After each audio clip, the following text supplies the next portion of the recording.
आज हम भजन संहिता 72 इस पर मनन करेंगे जो सुलेमान ने लिखा है। और सुलेमान ने पहले ही वचन में कहा है, हे परमेश्वर, राजा को अपना नियम बता, राजपुत्र को अपना धर्म सिखला। तो सुलेमान राजा जो है, ये जब वो राजा बना था तब उस पर एक बहुत बड़ी जिम्मेदारी जो है इजराइल के प्रजा की वो आई थी। और वो जानता था कि वो उम्र में भी कम है और वो इतनी बड़ी प्रजा जो है इजराइल की, जो इतनी बड़ी जिम्मेदारी है उस पर, उसका न्याय करने के लिए वो काफ़ी परेशानी में था। तो जब यहोवा परमेश्वर ने उसको दर्शन दिया सपने में और उसको कहा कि जो तू मांगे वो मैं तुझे दूंगा। और हम देखते हैं पहले राजा इसका 3 अध्याय 9 से 11 अगर हम पढ़ेंगे तो उसमें यहोवा परमेश्वर जो है उसको बुद्धि ज्ञान से भरता है, क्योंकि वो एक वरदान जो मांगता है। सुलेमान कहता है कि तेरी ये जो प्रजा है, इजराइल की जो प्रजा है, उसका न्याय मैं सही करूं, इसलिए तू मुझे उस बुद्धि ज्ञान से भर। तो यहोवा ने उसे ना कि उस बुद्धि ज्ञान से भरा ताकि वो न्याय कर सके, लेकिन उसने वो सारे आशीषों को भी दिया, सारे संपत्ति को भी उसने दिया और कहा कि तेरे जैसा राजा और कोई न होगा। क्या हम पढ़ेंगे पहले राजा इसका 3 अध्याय 9 से 11 वचन।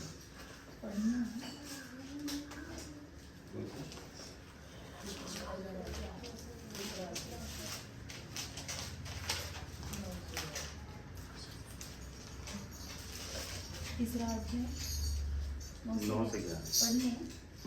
तू अपने दास को अपनी प्रजा का न्याय करने के लिए समझने की ऐसी शक्ति दे कि मैं भले बुरे को परख सकूं, क्योंकि कौन ऐसा है कि तेरी इतनी बड़ी प्रजा का न्याय कर सके।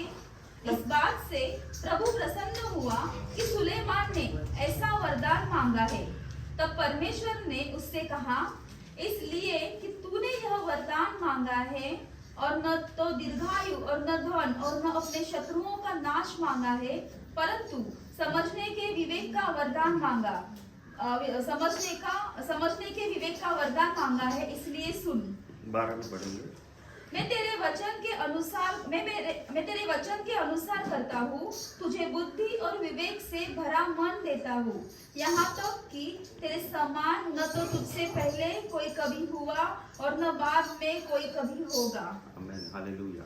तो यहाँ पर हम देखते हैं कि यहोवा परमेश्वर ने उसकी जो प्रार्थना है, उसकी जो विनती है, उसको सुना और यहोवा ने कहा कि जैसा तेरे वचन के अनुसार मैं करता हूँ, तुझे बुद्धि और विवेक से भरा मन देता हूँ। तो उस न्याय को करने के लिए, इजराइल की प्रजा का न्याय करने के लिए यहोवा परमेश्वर ने सुलेमान को उस बुद्धि और ज्ञान से भरा ताकि वो धर्म से न्याय कर सके। दूसरा वचन कहता है भजन संहिता 72, और तेरे दीन लोगों का न्याय ठीक ठीक चुकाए।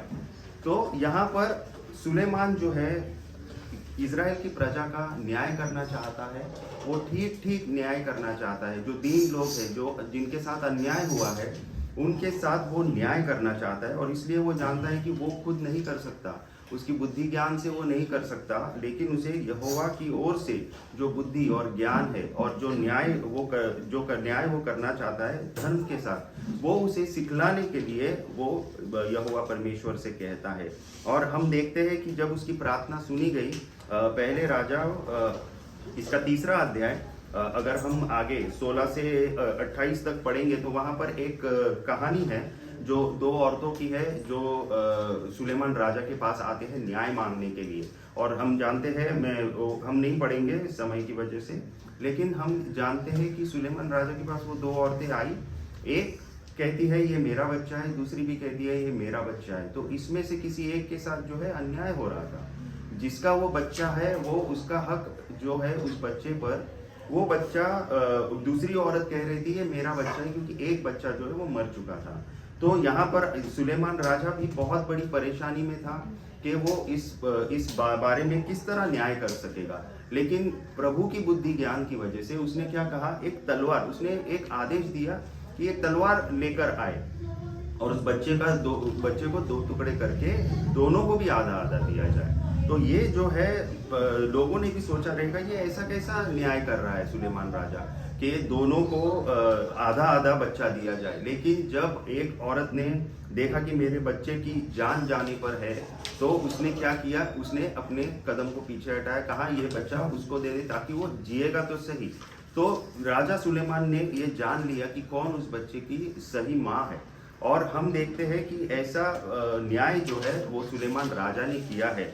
और सच में जब हम इस भजन संहिता को देखते हैं, हम सुलेमान राजा के न्याय के बारे में जब हम देखते हैं, यहाँ पर पढ़ते हैं, तो सोचो जो हमारा राजाओं का राजा है, वो इस पृथ्वी का राजा है, इस संसार का राजा है, स्वर्ग और पृथ्वी पर जो सिंहासन पर बैठा हुआ है, वो हमारा न्याय किस तरह करेगा। तो एक इज़राइल का राजा जो सुलेमान है, वो जानता है कि मुझ पर कितनी बड़ी जिम्मेदारी है इस प्रजा का न्याय करने की। तो हमारा यहोवा परमेश्वर जो है वो भी जानता है कि उसकी भी जिम्मेदारी जो है हम सभी का, धर्मी लोगों का जो है धर्म के साथ न्याय करे। तो जब भी हमारे साथ कोई अन्याय हुआ है, जब भी अगर कोई हमारे साथ हम पर कोई गलत आरोप लगाता है, गलत दोष लगाता है, तो हम भी जान लें कि हमारा परमेश्वर जो है वो न्यायी परमेश्वर है। हमारा परमेश्वर जो है वो सुलेमान से भी कई अधिक न्याय करना जानता है, और हमें वो हमारे साथ वो कभी अन्याय नहीं होने देगा। हम जब हमारी प्रार्थना, वो दो औरतें जब सुलेमान के पास गई और उन्होंने सुलेमान के सामने अपनी प्रार्थना को रखा, अपने विषय को रखा, तो सुलेमान ने किस तरह न्याय किया। जब हम हमारी प्रार्थना, जब हमारे विषय परमेश्वर के सामने लेकर जाते हैं, तो वो भी हमारे बारे में सही न्याय करेगा। यहाँ पर एक बात हमें ध्यान में रखनी है कि हम निर्दोष होने चाहिए, प्रभु के नज़र में हम सही होने चाहिए। प्रभु की नज़र में अगर हम निर्दोष है तो हमें न्याय मिलेगा। हम अगर गलत बातों के लिए परमेश्वर के सामने जाएंगे तो हमें न्याय नहीं मिलेगा। लेकिन एक बात हम आज ध्यान में रख सकते हैं कि अगर हम सही है, अगर हम निर्दोष है, तो जिन्होंने भी हमारे विरुद्ध अन्याय किया है, जिन्होंने भी हमारे विरुद्ध कोई गलत आरोप लगाया है, गलत दोष लगाया है, तो परमेश्वर हमारा न्याय करने वाला परमेश्वर है। वो न्यायी परमेश्वर है और वो हमारा न्याय जरूर करेगा और वो चुकाएगा। तो हमें भी, हम जब किसी के साथ बर्ताव करते हैं तो हमें भी उसी न्यायीपन के साथ किसी के साथ भी बर्ताव करना है। हम किसी के साथ ऊंच नीच नहीं कर सकते। हम किसी के साथ अच्छा व्यवहार और किसी और के साथ गलत व्यवहार या बुरा व्यवहार नहीं कर सकते। जिस तरह हमारा परमेश्वर न्यायी है, वो हम सभी पर समान प्रेम रखता है, वैसा ही प्रेम हमें हम सभी पर करना है। किसी के साथ हम ऊंचे नीचे बर्ताव नहीं कर सकते। जब हम वैसा बर्ताव करेंगे, हम लोगों के साथ न्यायी तरीके से हम बर्ताव करेंगे, तो परमेश्वर हमारे साथ भी वही बर्ताव करेगा।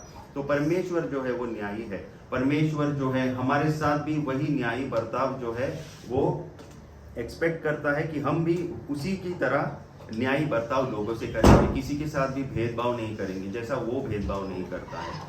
तो आइए आज के वचन के द्वारा हम ये सीखेंगे कि अगर हमारे साथ कुछ गलत हुआ है, हमारे साथ अगर कुछ अन्याय हुआ है, हमारे पर अगर कोई गलत दोष, गलत आरोप लगाया है, मनुष्य हम पर लगाएगा, लेकिन परमेश्वर न्यायी परमेश्वर है। वो हमारे साथ अन्याय नहीं होने देगा, वो हमारे ऊपर गलत दोष नहीं लगने देगा और हमें दंड नहीं देगा। तो हम प्रभु के नज़र में सही हो, हम प्रभु के नज़र में निर्दोष हो, तो वो हमारा न्याय जरूर करेगा। हालेलुया। आइए हम प्रार्थना करेंगे। हालेलुया। धन्यवाद प्रभु, आज के इस वचन के लिए हम तेरा धन्यवाद करते हैं। सच में तू न्यायी परमेश्वर है। तूने अब तक किसी के साथ भी अन्याय नहीं होने दिया। तूने धर्मी लोगों के साथ धर्म के नियमों के अनुसार न्याय किया है प्रभु। आज मैं सभी के लिए मैं मांगता हूँ प्रभु, जो भी आज इस वचन को सुन रहे हैं प्रभु, उनमें तेरा न्यायीपन आ जाए। वो जान ले कि अगर उनके साथ कुछ गलत हो रहा है, उनके साथ अगर कुछ अन्याय हो रहा है, तो स्वर्ग में न्याय करने वाला परमेश्वर अब भी सिंहासन पर है। वो हमारे साथ कोई अन्याय न होने देगा। वो हमारे साथ किसी को भी गलत आरोप नहीं लगाने देगा, कोई दोष नहीं लगाने देगा, हम पर दंड नहीं आएगा। प्रभु तू न्याय करने वाला परमेश्वर है। जैसे सुलेमान ने सही न्याय किया, वैसा ही उससे भी कई अधिक न्याय करना तू जानता है इस संसार का। और हम जब प्रार्थना और विनती तेरे पास ले आए, हमारे अन्यायों के खिलाफ जो हमारे साथ हो रहे, प्रभु तू हमारा न्याय करेगा, यह हमारा विश्वास है। और वही न्यायीपन से हम औरों के साथ भी जो हमारे आसपास हमारे पड़ोसी हैं उनके साथ वही न्याय से हम बर्ताव करें प्रभु। यह अनुग्रह में हरेक के लिए मैं मांगता हूँ प्रभु। आज के वचन के द्वारा हम सभी को आशीषित कर और हमारे स्वभाव को तुम न्यायी स्वभाव बना दे। यीशु मसीह के सामर्थी नाम से मैं मांगता हूँ, आमीन।